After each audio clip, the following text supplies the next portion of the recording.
ভগবান শ্রীরামের থেকে তিনটি শিক্ষা অবশ্যই আমাদের সকলকে শিখতে হবে, তবেই জীবনে আমরা উন্নতি করতে পারব।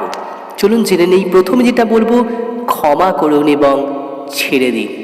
কইকেয়ী তার সিংহাসন কেড়ে নিয়েছিলেন, তাকে 14 বছরের বনবাসেও পাঠিয়েছিলেন, এবং রাম কখনো মনে কোনো ক্ষোভ রাখেননি, কোনো তিক্ততা নেই, কোনো ঘৃণা নেই।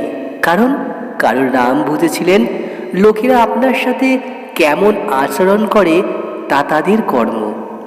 আপনি কিভাবে প্রতিক্রিয়া জানাবেন তা আপনার নিজের কর্ম। দ্বিতীয়ত হলো, কখনো কাউকে ছোট অনুভব করতে দেবেন না। অযোধ্যার রাজকুমার শবরীর আধ খাওয়া বেরি খেয়েছিলেন। ভগবান বিষ্ণুর এক অবতার বানরদের নিয়ে তার সেনাবাহিনী গড়েছিলেন।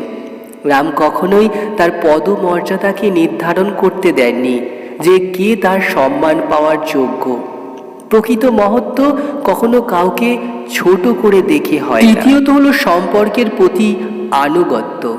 সেই যুগে যখন রাজাদের অনেক স্ত্রী থাকত, রামের ছিলেন কেবল একজনই, সম্পূর্ণ অটল এবং চূড়ান্ত আনুগত্য।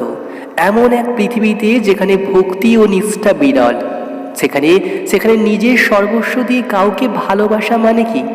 রাম আমাদের তা শিখিয়ে দিয়েছিলেন।